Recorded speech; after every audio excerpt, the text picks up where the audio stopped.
Все, у меня есть новая работа мечты. Хочу, чтобы люди платили мне за то, что я буду садиться им на голову и пердеть в лицо. А если тебе кажется, что я что-то как-то припух немножечко, то попрошу. Вот этот модный южноафриканский парень, между прочим, пастор Крайст Пенелопи, человек божий так-то. И он решил, что просто лить говно людям в уши, как делают другие пасторы, это как-то уже неинтересно, и практикует на своих проповедях благословение через выходящий из него Святой Дух.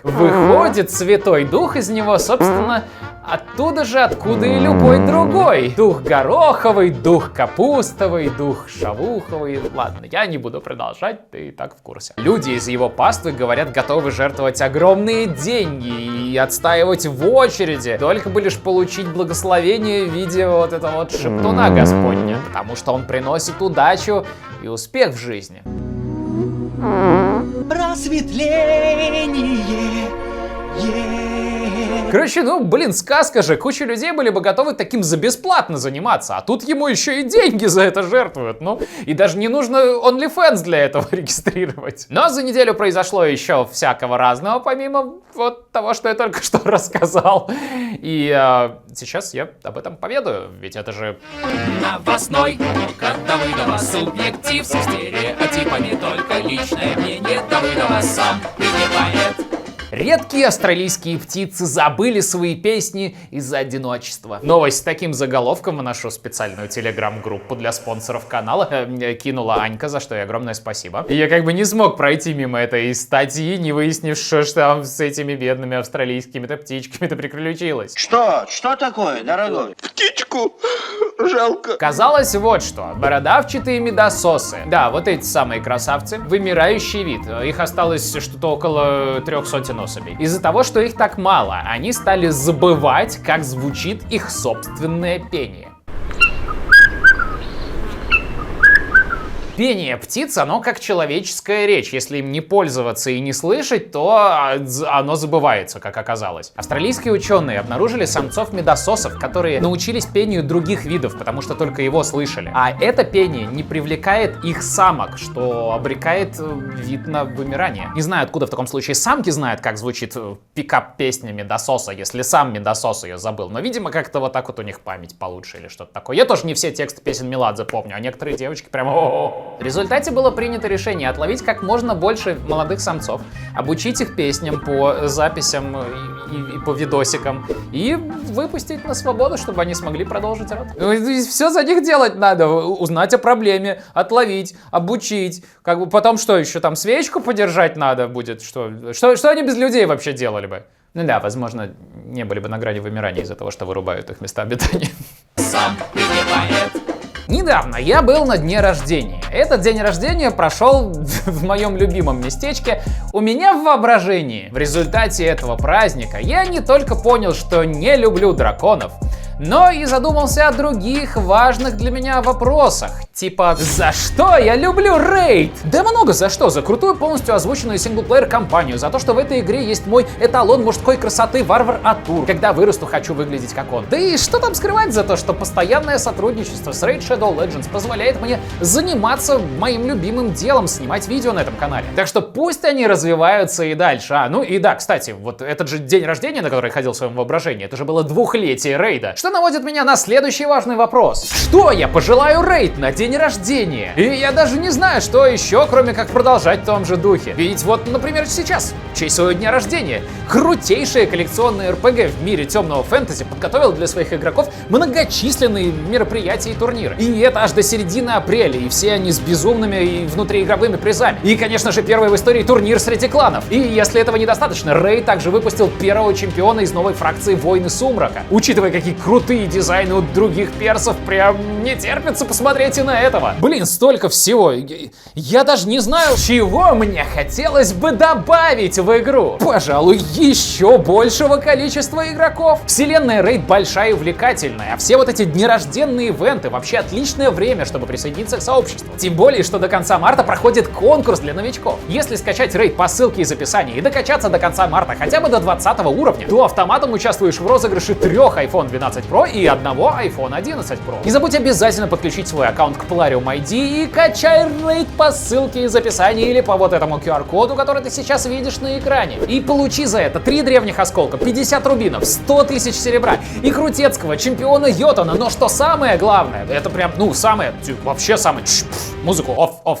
Самое главное, получи мою любовь и уважение. Ведь качая игру по моим ссылкам, ты помогаешь каналу.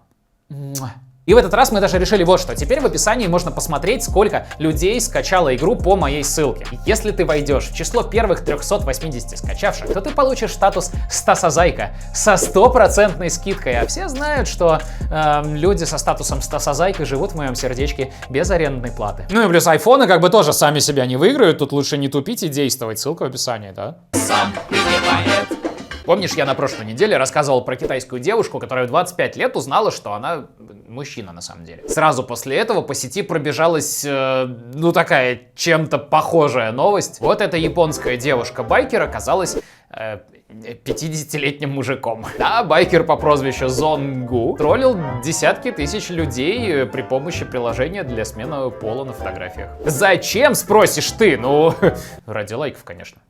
В соцсетях существует такая некая внегласная договоренность игнорировать мужиков среднего возраста, и аккаунт 50-летнего байкера о мотоциклах, там фотки не собирали и 10 лайков. Но как только он начал все то же самое постить от лица девушки, бам, все, 25 тысяч фолловеров в Твиттере. И это он даже жопу не фоткал.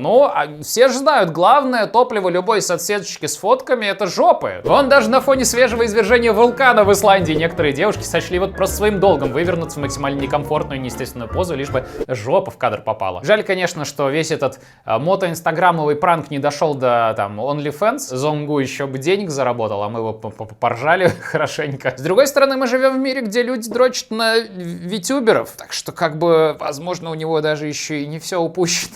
Блин, может мне свои сторис про гараж в Инстаграме начать тоже от лица девушки вести, раз это такой интерес вызывает. Кстати, если ты не знаешь про мой Инстаграм, то, во-первых, позор, во-вторых, ссылка в описании, там все, и на ТикТок тоже. Сам прибивает. Оказывается, восковые музеи — это не только топливо для кошмаров.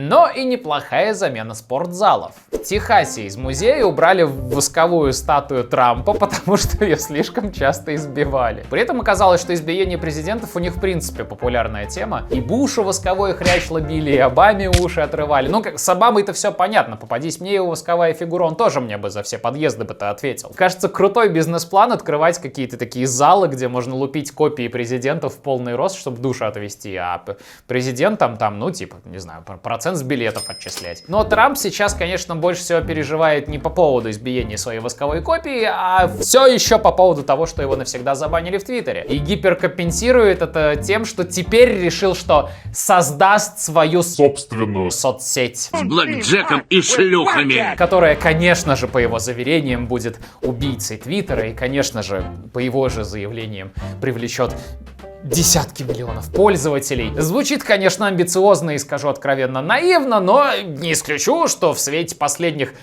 замедлений Твиттера соцсеть Трампа может привлечь российских пользователей. Главное, чтобы не получилось как с Твайбом, Твайп, знаешь, этот православный, скрепный, отечественный, незамедленный твиттер, в котором кто угодно прямо на старте мог получить верификационную галочку. Для этого нужно было всего лишь отправить им видео, где ты позируешь вместе со своим паспортом. В общем, его взломали, предположительно подобрав сложнейший пароль администратора 1, 2, 3, 4, 5, 6. И потом слили данные всех тех людей, которые были готовы отправлять, и видео себя с паспортом хрен пойми кому, чтобы получить галочку хрен пойми где. С тех пор Твайп не работает, конечно же, больше. Сам прибивает. Так получилось, что коровы не только дают нам молоко и котлетки, но еще и какают и пукают. Прямо как девочки, да? Вы думали, я ничего не подозреваю, девочки? Домашний скот на планете производит 14,5% от всех газов, которые отвечают за парниковый эффект. Так вот, исследователи из Университета Калифорнии подмешивали небольшие порции водорослей в корм скота на протяжении 5 месяцев. И зарегистрировали, что, выбросы метана упали на 82%. При этом вроде бы как на слепом тесте никто не смог отличить молоко коровы с новой диетой от обычного. Понятное дело, впереди еще целый вагонище исследований, но это уже хорошие новости для тех, кто там переживает за окружающую среду, но не хочет отказываться, например, от мяса, а искусственного мяса боится, не знаю. Почему-то боится. А ты уже сейчас можешь начинать подмешивать морскую капусту в рацион своему пердящему другу, как бы не рассказывая ему только зачем. Забавно, что все там же в Штатах недавно совсем губернаторы Колорадо и Небраски схлестнулись буквально в такой баталии на тему животноводства, мясоедства, вегетарианства и так далее. В Колорадо с 1985 года 20 марта отмечается как День без мяса, и нынешний губернатор это всячески поддерживает. Говорит, что меньше мяса кушать полезно и для человека, и для природы. Ну, это не прямая цитата, но он там стандартный полный набор клише любителя природы выдает. Но в этом году губернатор соседней Небраски в этот же день учредил, что это будет День мяса. Ну, конечно же, потому что это их свободы и большая индустрия в их стране и штате. В общем, забавно, когда в одной и той же стране одни люди делают охренительное открытие в сфере животноводства, а другие цапаются между собой на этой же почве просто как какие-то велорибы и велобаджи. Это еще будет, когда они узнают, что один губернатор пользуется андроидом, а другой iOS-ом.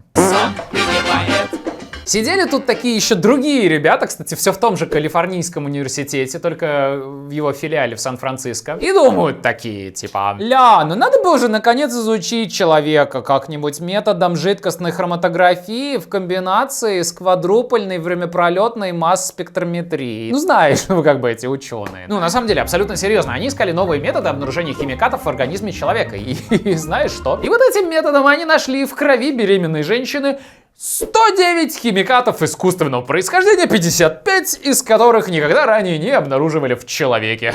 Ну, то есть, мы даже не знали, что это все каким-то образом попадает к нам в кровь. А вот с этим методом, получается, узнали. Более того, из всего обнаруженного 42 вещества попали в категорию химикатов с неизвестным происхождением. Не в смысле, что это, неизвестные химикаты, а в смысле, что непонятно, каким вообще образом они могут попадать в организм человека, из какого источника вообще внешней среды. Ну, типа, это перфтороктановая кислота, токсин и канцероген. Мы знаем, что она попадает в организм из-за загрязнения природы при производстве тефлона, например. А вот это еще 42 химиката, с которыми у обычного человека вообще, в принципе, по идее, не должно быть никакого соприкосновения, но они почему-то у него в крови. 42. 42? Кстати, о перфтороктановой кислоте. Поговорим о прекрасном. Доктор Шанна Свон в своей недавней книге об ухудшении репродуктивных функций человека из-за загрязнения окружающей среды как раз-таки упоминала ПФОК среди основных причин уменьшение пенисов. Не в смысле, что, знаешь, он у меня сейчас такой маленький, потому что у тебя там на кухне тефлоновая сковородка стоит, это вот из-за нее вот он сейчас уменьшился. А в смысле, генетически, с каждым поколением они уменьшаются. Хотя, казалось бы, куда меньше. Плюс в книге поднимаются другие проблемы репродуктивного плана, возникающие из-за загрязнения. Такие, например, как уменьшение среднестатистического количества сперматозоидов у мужчин на 60% с 1973 года. И еще нарушение гормонального баланса. И еще понижение сексуального влечения из-за содержания бисфенола А в крови. А бисфенол А используется как отвердитель в процессе производства пластмасс. И еще куча всяких проблем, все из-за загрязнения среды. Такие вот дела, пора бы уже, наверное, начинать заставлять коров жрать сраные водоросли.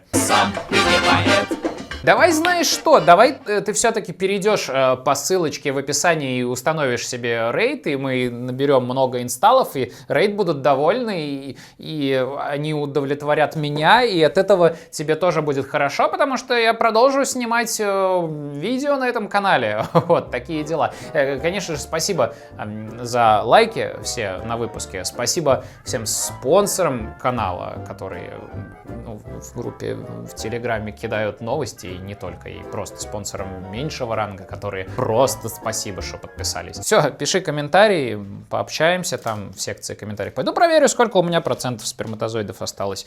На вкус, конечно же. Покаки.